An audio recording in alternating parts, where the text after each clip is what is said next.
High reality riffing, this convo that I just had with Elizabeth April, she is a clairvoyant, a medium, a psychic, an astral traveler. She actually tells us about not only the abduction that happened when she was 18 that triggered a lot of her remembrance of these skills, but also a series of abductions that happened in her childhood that actually were, she feels like either were part of her training or just were kind of a part of her opening up to the skill sets that she brought from different incarnations. She is a starseed, as many of us are, and one of the things that I think is very interesting about this woman is that she was told by the Galactic Council of Light not to take in external information or research about these subjects that she's talking about, which I think definitely she talks about it, it made her feel a little bit vulnerable, like, what am I doing? What am I talking about? Because she hadn't necessarily contextualized and was told not to contextualize.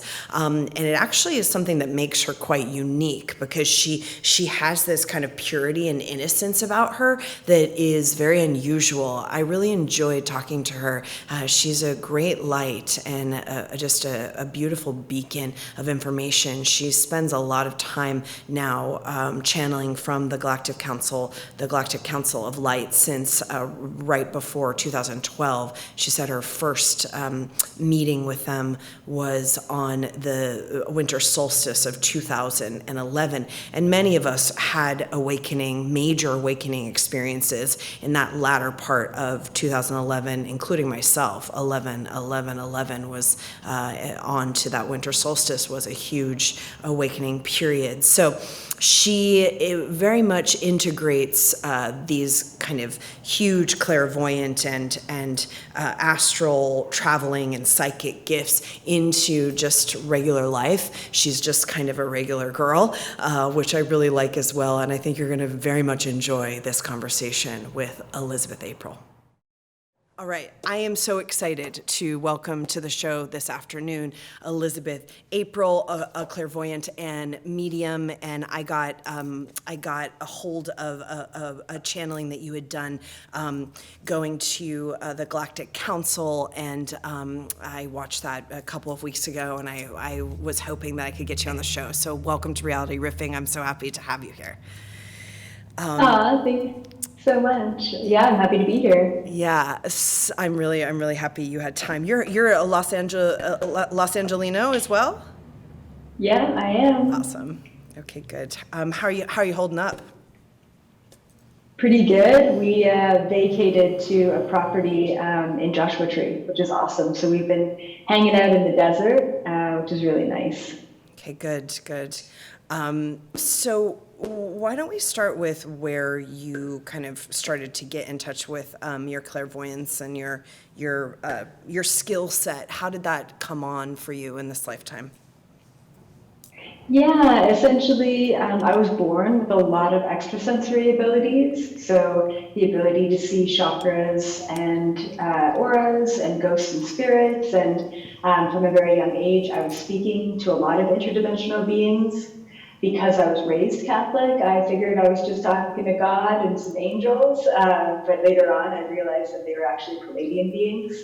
And then of course I went through the process of shutting a lot of that down because I wasn't being accepted and didn't really know who I was. And then it was around the age of 16 when I actually had my first ever past life regression that my dad actually gave me because he learned that in university, believe it or not. Huh. And that's when I opened up to, concepts like simultaneous time and reincarnation. And I finally got this huge validation that, I wasn't going crazy and this wasn't my only lifetime and I wasn't stuck or limited to the confines of this reality. And that's when I actually started giving other people past life regressions And that was really amazing because I got to be that objective witness to, hundreds, if not thousands of past lifetimes and lessons that humans have learned. And then a couple of years later, when I went away to university and I kind of started doing my own thing, I had my first ever conscious abduction by interdimensional beings. And that opened me up to obviously a world outside of this world. And all of a sudden, I started getting very curious about interdimensionals and what else was going on. And I started doing past life regressions off of this planet and really exploring that and deep diving into my own Akashic record. And all of a sudden, after that abduction experience, all of my psychic and spiritual gifts came back to me: astral traveling, lucid dreaming, telepathy, automatic writing, you name it. It just came back to me in a flood. Wow. And ever since then, around 2010 was my kind of big awakening with the extraterrestrials. That's when I started my journey back into awakening and helping others awaken as well. And of course, like you mentioned, that video, keeping in touch with the Galactic Federation of Light and tuning into the Palladian Security Council and talking to a myriad of other cosmic beings as well to understand what else is going on this planet other than just what we're being fed. Amazing. And when you had that first abduction, what extraterrestrial species abducted you? Yeah, so at 18, it was the tall whites who abducted me. And to be honest, it was in my contracts to be abducted consciously so that I could wake up to all of this. But I think it was more so location-based and maybe vibration-based, that they were just curious about my vibration. That's why they abducted me. So it was, in a sense, it was a very fear-based abduction experience. Whereas all my other experiences with interdimensionals have been extremely, conscious and very, high vibrational comparatively. But at the age of 24, I went to go get a hypnosis regression session and asking why my whole childhood was blacked out for me. And I started having very vivid recall and flashback to about 6 abduction experiences that I had between the age of 4 years old and 13 years old, where they took me on a ship and they taught me all about, consciousness, physics, life, vibration. And so I call it Earth School, that they kind of put me through. And I believe that that's kind of where I developed a lot of my psychic abilities, as well as many past lifetimes and a lot of work that I've done to get here. But yeah, so I've definitely had some help along the way. And when you realized that you had multiple abductions in your childhood, were they also the tall whites, or were they a different type of extraterrestrial? No, those were, they were all done by the Galactic Federation, but the main species that I interacted with during those abductions were the Greys. Yeah. They are the ones who taught me about quantum physics and different realities and multiple timelines and, and how weird this time-space world really gets, which also kind of drives my fascination within the quantum world as well. And so this was something that we interacted with about on social media. So your experience is that the Greys, whereas oftentimes people kind of put them maybe more in the extraterrestrials that are not necessarily as we'll call it light or benign, or that they kind of are. There's some agendas that are a little bit more nefarious. That's not your experience. No, not at all. I really believe that the Greys are one of the main species that I connect with, and I also believe that I'm put on this planet to help people open up their ideology about the Greys. I definitely know about the nefarious ones. I call them the agreeable or the disagreeable Greys. But just like human beings, we're going to have agreeable and disagreeable, humans or beings in every single species we encounter. Sure.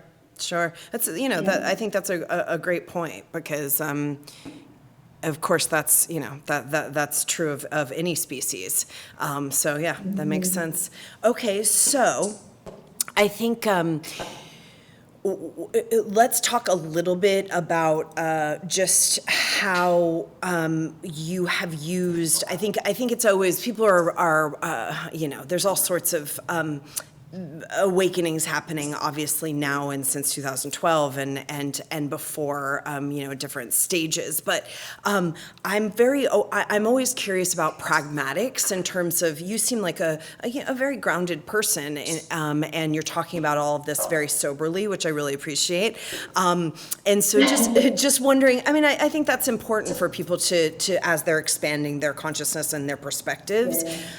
So how is it, just on a daily basis, you're using these skill sets in a way that you feel like is really benefiting your life and obviously all of the people you're touching? Yeah, for sure. So, how am I using my gifts tangibly, I guess, in a sense? Ultimately, I think it's just like a way of perceiving the world around me and understanding that, there are really no limitations other than the ones that you put on your own mind. But on a day-to-day basis, I do tap into my spirit guides or, the high council, and I check into the planet, Mother Gaia. I do a lot of astral traveling as well, gain accolades for humanity. But essentially how it benefits my life is, intuition, discernment, understanding what feels right, what doesn't feel right, I think are the main practical uses for psychic abilities. I think another thing as well that people are really struggling with is a lot of individuals are starseeds, right? So they've come here from many other different planets, and they volunteered their soul to be here to help uplift and raise the vibration of the collective.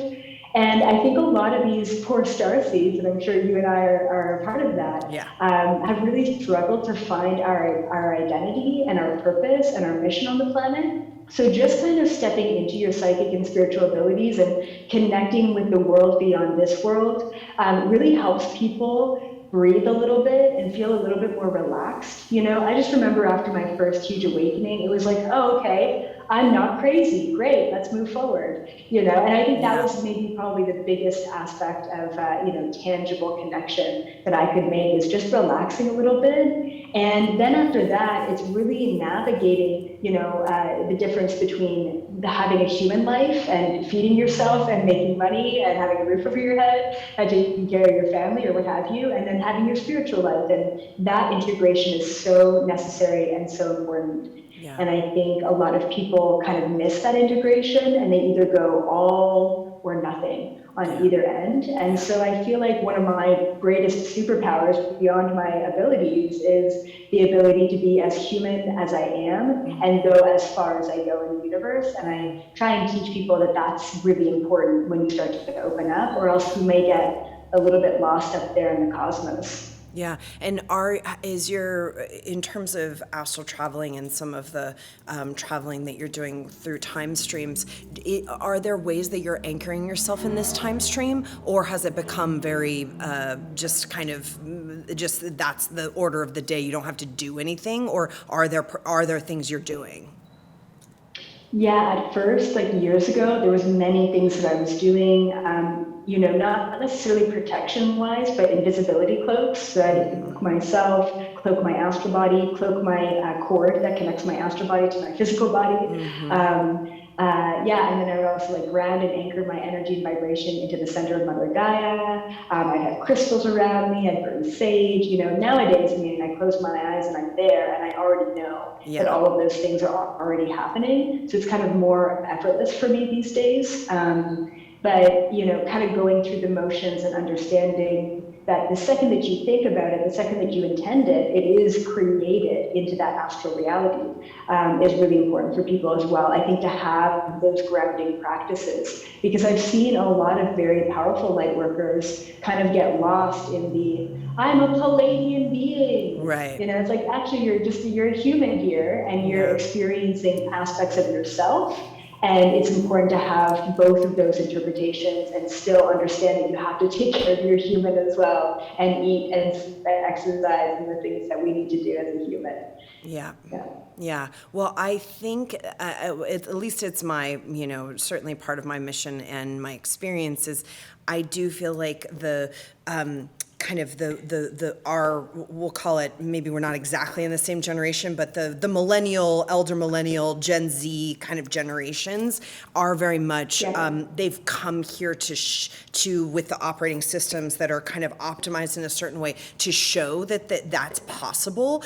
I mean, I also feel like there's definitely some very far out beings that are coming that kind of are figuring out how to be human, but there's definitely those of us who are, kind of, there's a integration that's kind of natural in some way, which seems like you've either cultivated it or it came with you in some way. I think it was a little bit of both. I mean, it was definitely a struggle. Like, I really disowned my human for a couple of years. And then I think I gained access to a little bit of a spiritual ego. And I was like, oh, it's just all love and light. And then I'm like, actually, no, the darkness exists too. Like, let's focus on that. And now I think I've swung into a pretty good, like, even keel place. And I'm always kind of checking myself as well, because that's important, being in a position where people listen to you. Yeah. Yeah. So what have the Greys, your interaction with some of these more, we'll say, I don't know. I don't want to polarize, but just, the Greys that you've had a positive or constructive interaction with, or that have been teachers to you. What is part of the message that you've been giving around that particular extraterrestrial species? Yeah, so, surprisingly enough, I haven't really given a whole lot of information or insights that the Greys have given me over the years. The Greys that I work with, they work directly with the Galactic Federation, and they're all about the advancement of humanity, specifically with our genetics. Yeah. So they've done a lot of the genetic splicing with us throughout the years, and so have the Anunnaki, and so have the reptilians, and so has the Palladians. Yeah. And so I work a lot with the Greys. They teach me a lot about things like free energy technology, Tesla technology. Yeah. They teach me a lot about, what's possible in bending space-time reality. They teach me a lot about that stuff. And then they also teach me about the hybrid species that's going to be basically coming to this planet. So I don't really talk a lot about, the next evolutionary level of humanity. And the reason why is because humans would be very scared to think that there's going to be this other species coming to this planet. And right now, with our collective consciousness, and as we see with what's happening, there's a lot of fear. And right now, we are all being taught, we're all being confronted with purging out the fear that we have so that we can invite the next evolutionary step in our humanity. Yeah. Right. So I think at a certain point in time, I'll talk a lot more about the hybrid species and what's to come for human beings in a very extremely positive and enlightening way. But right now, I'm kind of talking about the fundamental steps in how to raise your vibration, how to overcome fear and anxiety, and that's more so the Palladian information and the Galactic Federation information rather than just the Greys, in a sense. Yeah. I mean, I personally believe that the whole planet Earth is a Star Wars bar, and there's already many hybrid species on this planet. So I guess that was part of what I was saying to you on social media, was that I don't think that they're coming. I think they're here. There may be more coming that have been genetically raised, we'll call it, off planet, but certainly there are many gray hybrid beings that are, and also all sorts of extraterrestrial hybrids on this planet. No? Absolutely, yeah. I mean, I believe that every single human being on this planet is a hybrid. Yeah. I mean, I believe that if our genetics were not spliced with interdimensional DNA, we would still be cavemen. We would still just be discovering fire right now. I mean, they have helped us exponentially throughout the years. And a lot of people come to me with a lot of anger saying, well, how could you be all for, the abductions? How could you be for the hybrid experiments? How could you be for the, impregnation of women? Yeah, how could you be for that? And I said, first of all, everyone creates their own reality. Everyone signs up for their own contracts. No being, no matter what dimension, can override your free will. And that is just a universal truth, and that's enforced by the Galactic Federation. And then on top of that, why would we stop getting helped now when they've helped us ever since cavemen? So if I had a flashback and I asked you, would you want to be, genetically modified by interdimensional beings? People would be like, oh no, I wouldn't want to be. But then I would ask them, well, would you still want to be a caveman? And they'd be like, no, I love my computer, I love my devices, I love my smartphone, or whatever it may be. And that was all them. We need to really understand that they've helped us a lot and that we are all hybrids. And I think part of my mission is helping people unlock their interdimensional DNA. Because we've got 90% junk DNA that is just deactivated. And science is like, don't worry about that stuff. That's just junk. Just don't worry about that. And I'm like, let's worry about that. If anything, let's activate it. And activate the powers that we all have within us. We're all psychic, we're all powerful, can all astral travel and lucid dream. We all have those abilities, but it comes down to our vibration. Yeah. There's a guy, he's an Australian, I'm guessing he wrote a big Bible on how to astral travel. His name is Robert Hand, I think. Do you know who I'm talking about? No? I don't do external research, so I'm not sure. Okay, well, he's one of the, he's OG astral traveler, one of the first people to write about this, and he wrote a Bible. It's called How to Astral Travel, basically. I think that's the actual title. And he said, I always found something interesting that he said in there, which was that when you're astral traveling, do not make eye contact with the Bardo creatures. Wondering if you've had an experience with this when you're astral traveling, that you have to kind of be careful who you lock into when you're going through dimensions. Interesting. Okay. I've been caught up in certain places in the universe when astral traveling a far distance that I probably shouldn't have been. Like, I've been places and I'm like, oh, shouldn't be here. But as far as making eye contact with other beings, I haven't really had an issue with that. Okay. And some of the things that I've also experienced as well is like just accidentally hopping into a body of a being in another dimension just because I'm in my astral body. I'm like, I wonder what it would be like to be a tall gray. And then I'm like, oops, I'm so sorry. And they know that I'm there too. It's kind of like a walk-in experience, but I would be the one walking into another body, right? So those have been kind of weird too. I don't recommend it. Yeah. You don't recommend it, or you do? I don't recommend it. Unless you get permission from the being, right? Because I just accidentally stepped into a couple bodies and I'm like, oh, I'm so sorry. It's like walking into a room and you're not supposed to be in that room, and it's this awkward feeling. That's kind of what it's like. So let's talk a little bit about the Galactic Federation of Light. So can you explain what this is for those for people who are not aware of this particular situation?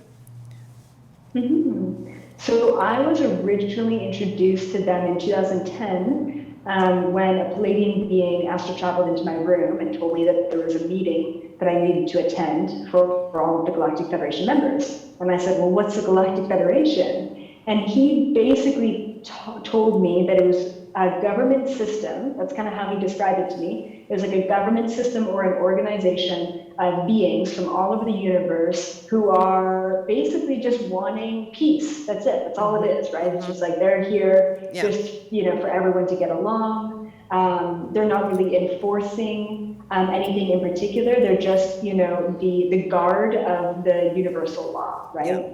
So I was actually quite pissed off, hearing that there's this government system for the universe, because I studied global political economy when I was in university. And I'm like, really? You guys are 12th dimension, 8th dimensional beings, and you still haven't figured it out yet? We still need a government? We still need some sort of ruling body? Like, it blew my mind. And then eventually I realized that because of the darkness within the universe, we need some sort of light to counteract the dark. So that kind of all made sense in the binary universe, sort of understanding, but that's basically what they are. They're like a coalition of light beings from all different dimensions, all different species, all different galaxies coming together just for the benefit of the expansion and the awakening of, the universe and each individual being. And so so they came to you, they said, you need, there's a meeting you need to come to. What happened next? Yeah, and then it was very specifically December 21st, 2011, so right before 2012, Yeah. right before the pearl was about to end. I had this meeting, and it was me and like probably hundreds of thousands of other beings, both in the physical and in the astral body, like I was. And we actually had this meeting in the center of the moon. Believe it or not, the moon is hollow. Yep. Weird. I Yep. didn't know that. And they taught us all about, they kind of prepared us. They said something big is about to happen. You are, the 144,000, and they also called us Galactic Federation alumni, right? So we've been a part of it, and now we're representing them. They also called us ambassadors as well, and they basically said that, it's now time to step up. It's time to be a teacher. It's time to hear your calling. And to help the rest of the planet. And they talked about, the concept of the 144,000. I didn't know what that was. They talked about the concept of, this 3 days and 3 nights of darkness. They talked about the ascension. They talked about fifth dimension frequency that the whole globe is moving into. Yeah. And that's kind of that was my first meeting with them, and that was the first time I got introduced to all of those concepts. Because at the age of 16, I was told by my spirit guides not to do any external research. So I don't read books, I don't watch documentaries, I don't listen to channelers. Like, I stay away from every single thing in this field. And they told me that I can't muddle my own perception of the information that I'm receiving with other people's information. And that's sometimes I'm really scared to put things out there like, hey, we might be experiencing an internet blackout, and that's just what they told me. Or we might be experiencing a solar flare, and that's what they told me. And it's scary because I don't know who else is talking about this, or how people are going to perceive it. And then I get tons of validation of people saying, oh, well, Dolores Cannon said that too, or this channeler said that too, or whatever. Like, yes, perfect, we're not alone. So yes, that's kind of what happened. And so you're not watching, meaning you're not watching external, or you're not doing external research on these subjects, or you're not allowed to watch TV at all? No, just on the subjects. Okay, So even things like quantum physics, I've done a little bit of research just to get the right verbiage, and I've talked to a lot of physicists just to get the right verbiage. But other than that, I mean, as far as spirituality, awakening, channelers, aliens, I haven't done any external research on any of that stuff. And at first, I would go to conferences and get laughed at because who's this, little 5 foot nothing 18-year-old who's talking about aliens, who has no experience in the military or whatever it is that would justify me as, a representative. Right. And then now people really respect the fact that I don't do any external research, and I'm saying the same thing that all these other, scholars are saying. Very interesting. I didn't realize that being a piece of it. Because I do think, even just as an artist, it's, at times very important to not put in your aura or in your mind stream other people's art so that you really can purely open some unique creativity. I think there's reasons also to, be reflective with other people's creation and relay in certain ways, but I find that fascinating. So speaking of an internet blackout, have you gotten anything on this April 1st internet blackout? Oh, that's so interesting that you say that.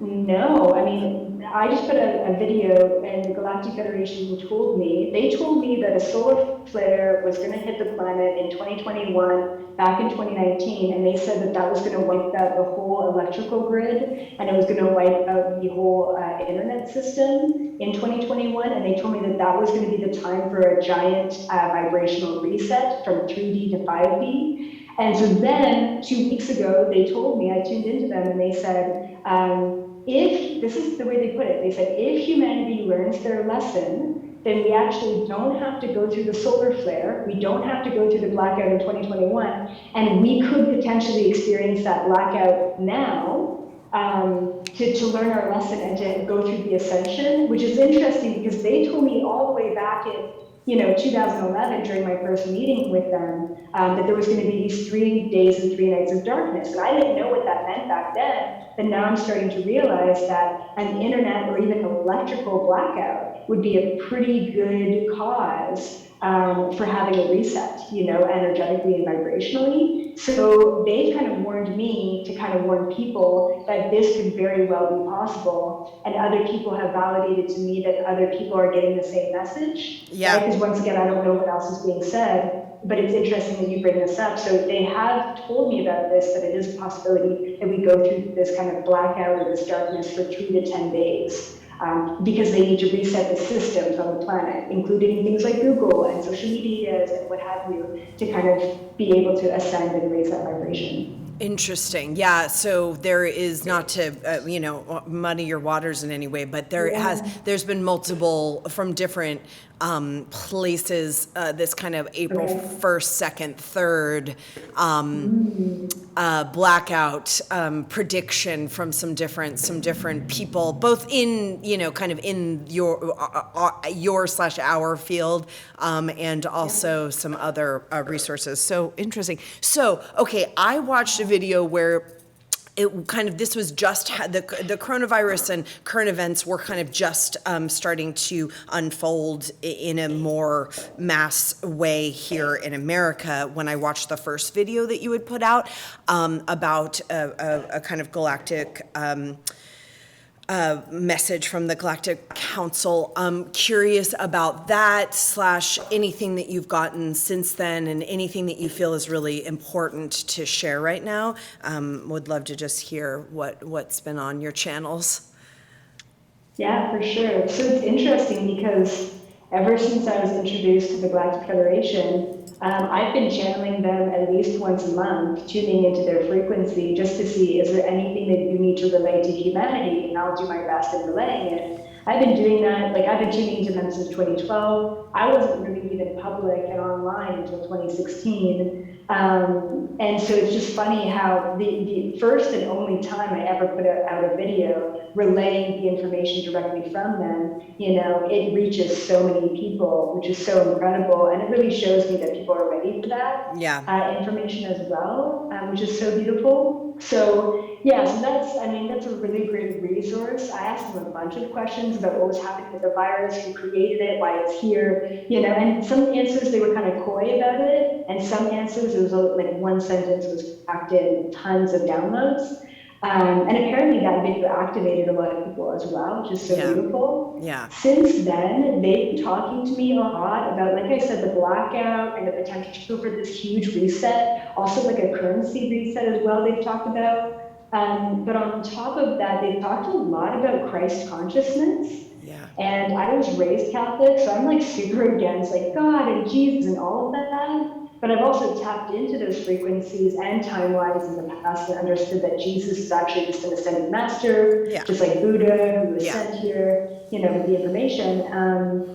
And so they're basically telling us, they've been telling me that we're preparing for this Christ consciousness again. They even told me a couple of days ago that even back during the time of Jesus, we weren't at a collective level of Christ consciousness. They said that the last time that we were at a collective level of Christ consciousness, or fifth dimension frequency, whatever you want to call it, was way back during the ancient Atlantis and ancient Lemuria. That was the last time we were as awakened as we're about to be, and which is really incredible. So kind of getting prepared for that. And interesting how Easter is right around the corner as well. I think that's a very interesting kind of timeline that we are entering into with this reawakening of Christ consciousness or fifth dimension frequency. Are there dates that they put on the Atlantis and Lemuria? I'm just curious.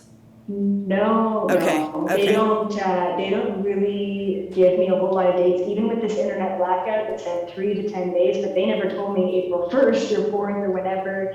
Just because as a collective we are changing the future so rapidly, it's kind of difficult to pinpoint.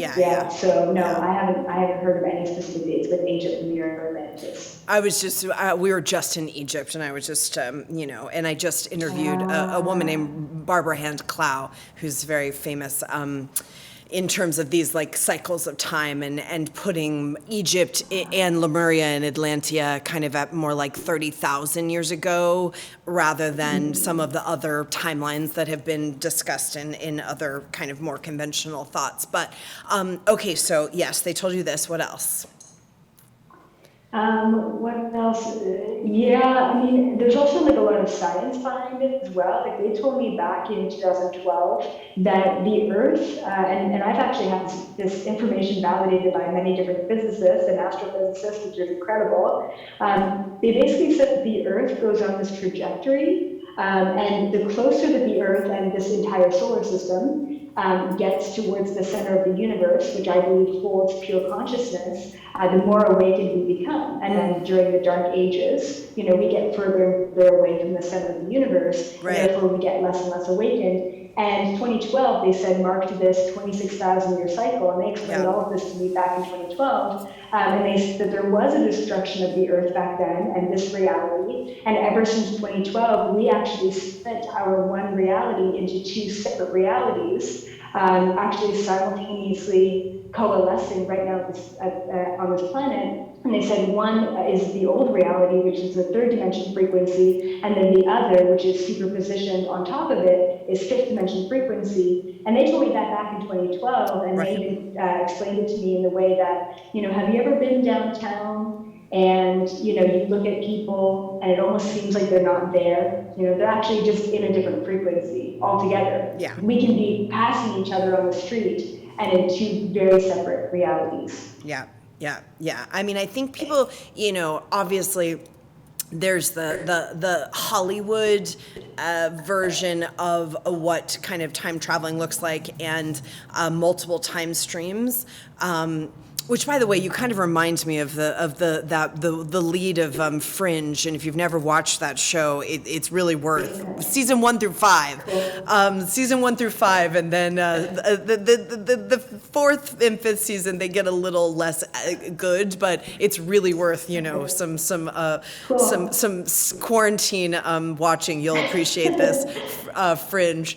But there's all of this stuff. It leaks into mass conception in different ways, and obviously Hollywood is used to leak this information in all sorts of ways. But so this kind of, I think people think of time traveling or multiple time streams, parallel universes in this maybe dramatic way. But I think it's very important to understand that it can actually, it's happening constantly, and it can be, it can be just exactly how you're describing, where you're in a very normal circumstance, and it's obvious that you're in a different timeline than the other people at Starbucks or whatever. Is that your experience? Can you give more around that particular subject? For sure. Absolutely. So it's basically deep diving into the Mandela effect. If that's kind of like the mainstream version of understanding what hopping in and out of different parallel realities is the Mandela effect. Half the people, remember one thing, and then the other half the people on the planet remember something completely different. And so I've had many different glitches in the Matrix or Mandela effects. I feel like definitely one of my superpowers is being able to hop in and out of different parallel realities. And I teach people how to do that as well, because it's so powerful, and we can all do that. And so the one time I had this client of mine, and it was years ago when I kind of started talking a lot about, the Mandela effect and what was really going on. And she called me up and she said, "Elizabeth, something really weird just happened. Can you explain it to me?"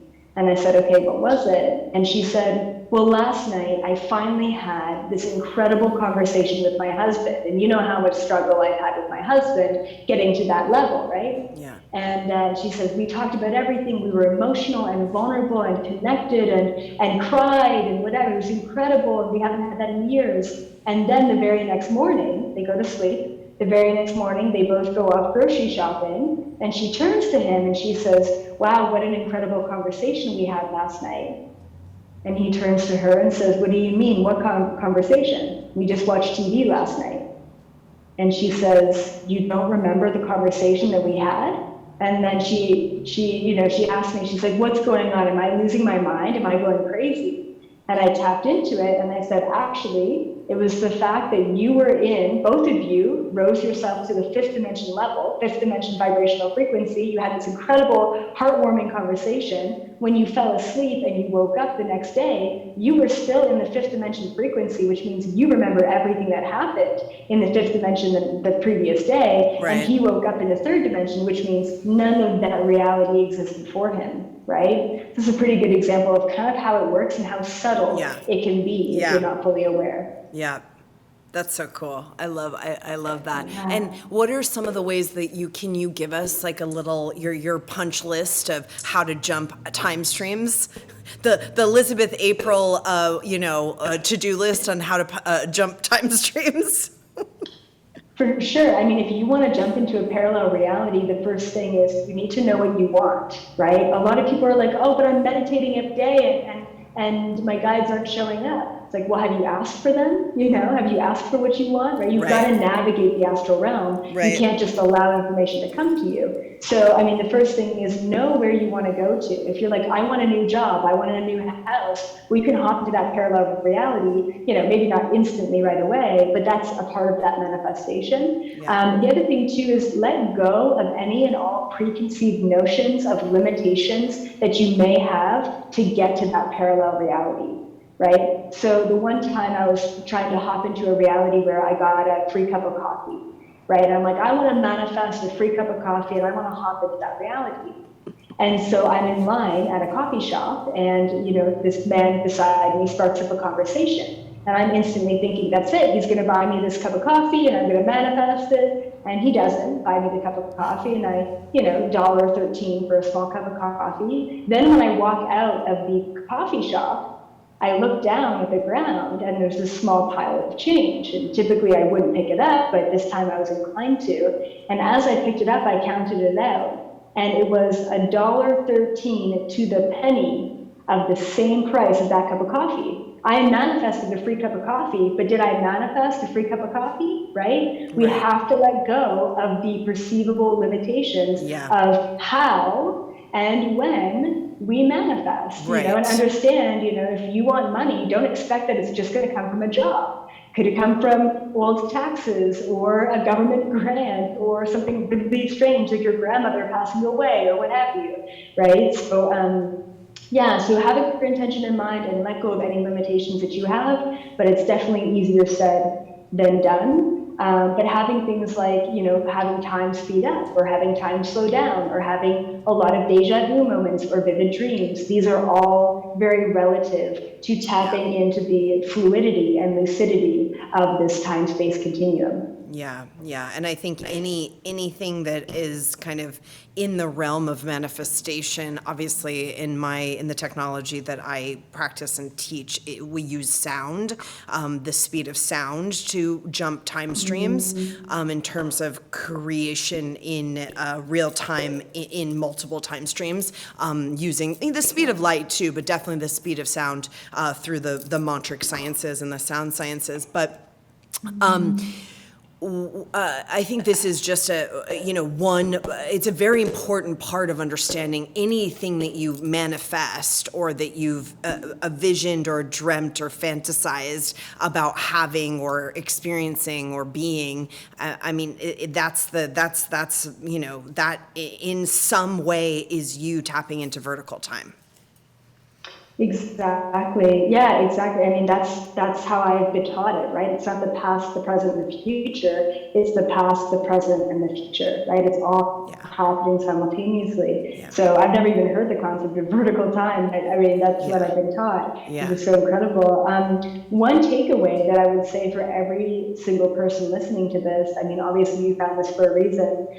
It's very clear that we're splitting timelines right now. It's very clear that we're splitting into a polarized reality between fear and love, right? Yeah. So the biggest takeaway is you have the ultimate free will to choose what your reality and what the collective future of this humanity looks like. And it really comes down to the choice in every single moment between fear or love, right? So, let go of the quantum physics, let go of the science, let go of the time streams, let go of all of that. And just understand that, whether you're picking up the phone and calling a friend and, talking about drama, or you're sitting down and you're meditating and writing in your journal, what choices are you going to make, and what are the intentions and vibrations behind each choice? Because it's not just based on the choice itself; it's the intention behind the choice that you're making. Yeah, and whatever vibrational kind of frequency that choice is creates the variable future. And I think that's really a very practical way for people to understand how they're creating the future of both their personal future and the collective future. Yeah. So let's talk a little bit about coronavirus and just what's happening on the planet right now. A lot of people are dying. We don't know exactly why and what and how. The statistics are very, if you really look at brass tack statistics, it's unclear what's happening. And I've heard all sorts of different things. In terms of how many cell phones got canceled in Wuhan or in China in February, it would somehow relate to a death toll that's not being told on the news. And there's multiple ways and multiple time streams to really start to kind of process this information. But where are you in terms of the virus? What do you think's causing it? What's all of this?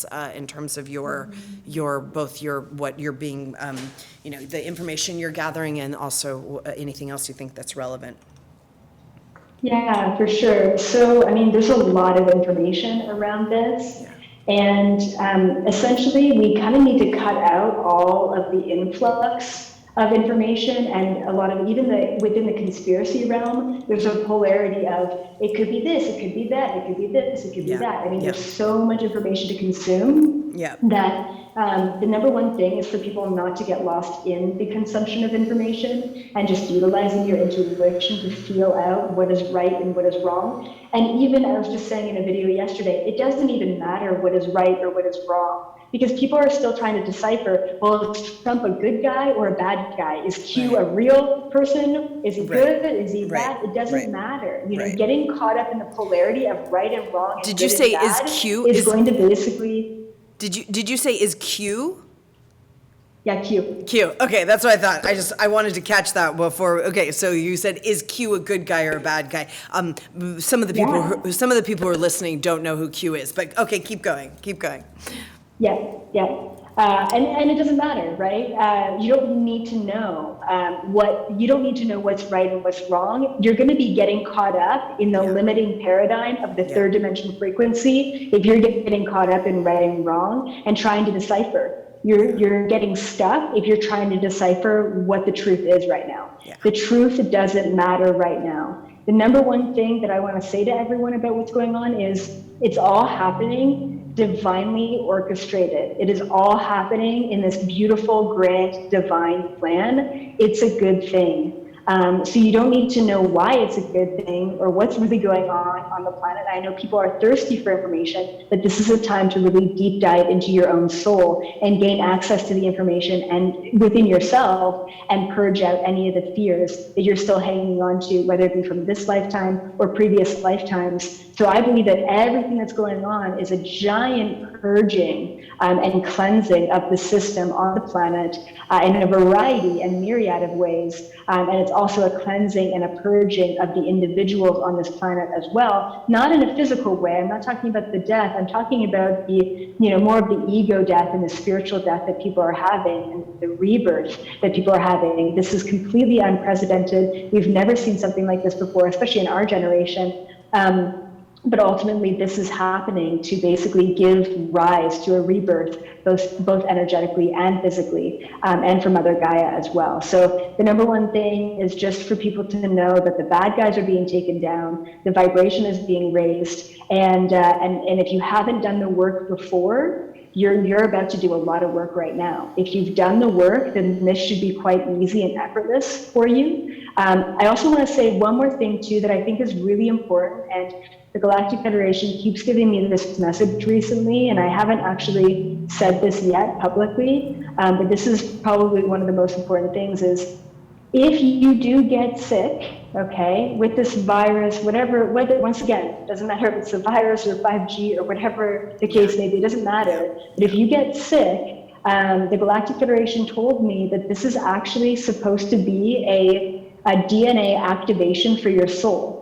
And it's interesting because they told me this about 3 or 4 months ago, long before the coronavirus was ever a thing in the news. And they told me that common colds and flus were actually all just activations for your light body and your physical body. It's almost like we have to be, I don't want to say taken down, but we have to let go of our ego. We have to be in an extremely vulnerable place and sleeping a lot in order for the whole system to reboot. So they told me very specifically months ago, and I think they were referencing the virus, but they never said the virus. And then they told me specifically a couple of days ago that the people who are getting sick are actually going through an entire energetic reboot. And this is the first time we're ever going to see an awakening take place on this planet like we're about to see. And as long as people get over the fear and the mass hysteria, we will be able to awaken to our highest capabilities that we've never even experienced before. And for those, there's people who are going to be listening to this that either have lost someone to the virus or to whatever it is, whatever is happening, and or someone they know has lost someone. I'm sensitive to that because that in one, we have a very strange relationship to death, particularly in the West. But no matter what, no matter what spiritual kind of broad stroke we can put on it, losing someone is losing someone. Is there anything around that would be of service to people who are losing, people they care about, or that the loss and the death is? I mean, it's obviously it's an initiation, but we don't really have a holy understanding of that as humans. Yeah. I definitely have two perspectives on this. One is, and this was also told to me just about a week ago by the Galactic Federation, that the individuals who are passing away at this time, and this is going to be relieving and then also hard to hear in some cases, half of the people, I don't want to say half, but some of the people who are passing away were unable to hold the paradigm of the new vibration of the planet. Okay, they were unable to ascend, and really all ascending and awakening means is change. Is that person willing and ready for change, right? So part of the people who are passing away are simply unwilling to change, therefore they are crossing over. And we need to understand that crossing over just means you get reincarnated, you get to choose another lifetime, you get to start it all over again. Yeah. Maybe they're an interdimensional being in the next life, right? It's really beautiful. Also, when they cross over, they're able to come back in astral form and say hi to you and interact with you and stuff like that as well, which is pretty cool. The other portion of the people who are crossing over are actually, and I call them earth angels. They are an extremely high vibrational group, and they've done so much work on this planet. They've held space for so long. They've sacrificed themselves for so long. They're tired and they're ready to move on. And in a way, it's like all of this happening, this was in their contracts. Their work is done. They're ready to cross over, and they're actually being called to do even more work on the other side that they weren't able to do in their physical confines of their body. So that's kind of the message that I received, is the people who are crossing over are either on one end of the spectrum or the other, not able to hold the new paradigm vibration, or they've been holding it for such a long time. They are so pleased that now we're all waking up, their job is done, and they're ready to cross over and help other beings on the other side. And once again, understanding that reincarnation is without a doubt real, and there is no such thing as death. There is only ever rebirth, and there's never such a thing as an end. There's only a new beginning. So people need to really understand that as well.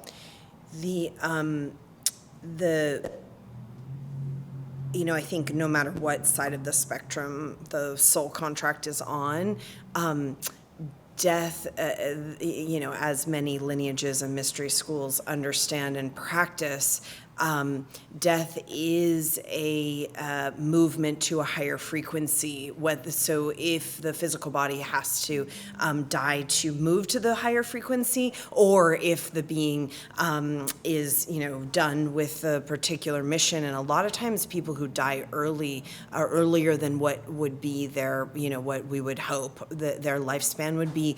I've found oftentimes those people are very high beings that have completed their mission early. I mean, that is very common. Yeah. Yeah. Okay, well, thank you for sharing that. And I know that it's the initiation for all of us in so many different ways is not going to be conventioned in a lot of our programming, cultural programming, and horizontal time programming, and our religious, post-religious programming. So that's part of what's being deconstructed. Is there anything else before we go that you want to share? Yeah, I mean, I think the biggest thing right now is just to not get sucked into the fear. I think for a lot of light workers, and I'm sure that your group of people that you've cultivated are pretty much all light workers, all here, for this grand awakening, for this consciousness shift. And a lot of these light workers and starseeds have been on a mission since day one on this planet. And we're finally seeing everything that we've been putting out there come into fruition.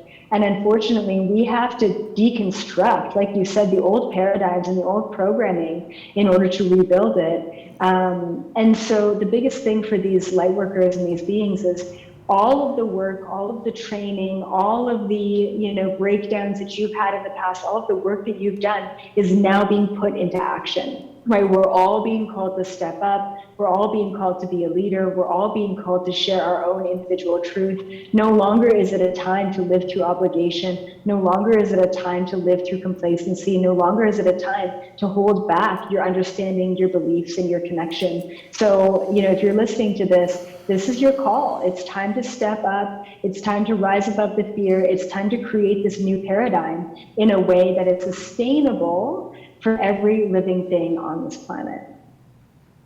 Amazing. Thank you so much for everything that you're doing and for stepping into your particular mission. And I do really appreciate there's a very beautiful quality of innocence that I saw in you when I came across your video. And I mean that in like a interstellar way, just this kind of this purity that's just really, really beautiful. And I appreciate everything that you're doing. How do people find you? Yeah, absolutely. So right now, my kind of main thing that I'm doing is YouTube videos. So you can just, really just Google Elizabeth April, and all my links will come up on YouTube, Facebook, Instagram, and then my website is just elizabethapril.com.